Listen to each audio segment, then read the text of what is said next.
Next question is, if x r equals to cos of pi by 3 raised to power r plus iota sin pi by 3 raised to power r, show that x1 into x2 into x3 so on xn equals to cos of pi by 2 into 1 minus 1 by 3 raised to power n plus iota sin pi by 2 into 1 minus 1 by 3 raised to power n. Hence show that x1, x2, x3 so on infinity equals to iota. First of all, consider xr equals to cos of pi by 3 raised to power r plus iota sin pi by 3 raised to power r. It can also be written in the form cis of pi by 3 raised to power r.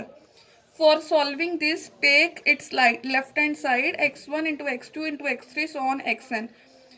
For value of x1 we have to put r equals to 1, for x2 we have to put r equals to 2, for xn we have to put r equals to n. So put r equals to 1, 2, 3 so on till n and multiply. We get, when we put x equals to 1 we get cis of pi by 3. When we put x equals to 2 here we get cis of pi by 3 square. When we put r equals to n we get cis of pi by 3 raised to power n. We know the result based on De-Moivre's theorem. Cis of theta 1 into cis of theta 2 into cis of theta 3 into cis of theta n equals to cis of theta 1 plus theta 2 plus so on theta n. So we will get cis of pi by 3 plus pi by 3 square plus pi by 3 cube plus so on pi by 3 raised to power n. Taking pi by 3 common from here, we get cis of pi by 3 into 1 plus 1 by 3 plus 1 by 3 square plus on 1 by 3 raised to power n, which is a GP series with common ratio 1 by 3. For a GP series, we have sum of n terms equals to a, where a is the first term, into 1 minus r raised to power n over 1 minus n. Here a is 1, r is 1 by 3. So it becomes cis of pi by 3 into a. A is 1, 1 minus r raised to power n, r is 1 by 3 over 1 minus r. Taking its LCM, we get 2 by 3. 3 is cancelled with 3. We are left with pi by 2. Cis of pi by 2 into 1 minus 1 by 3 raised to power n.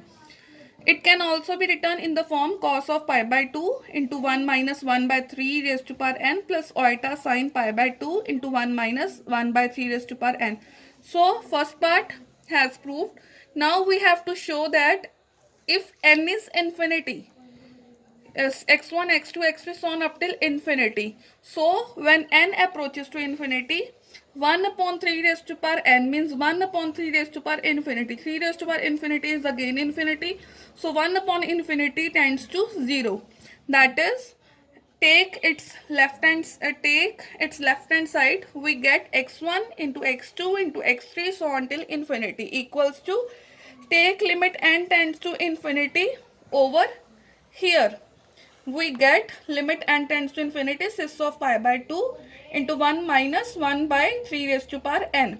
And we know when n tends to infinity, this term approaches to 0. So this is 0 and 1 minus 0 is 1.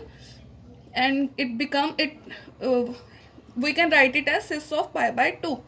Cis can be expanded in the form cos of pi by 2 plus iota sin pi by 2. We know cos pi by 2 is 0, sin pi by 2 is 1. So 0 plus iota into 1 is iota.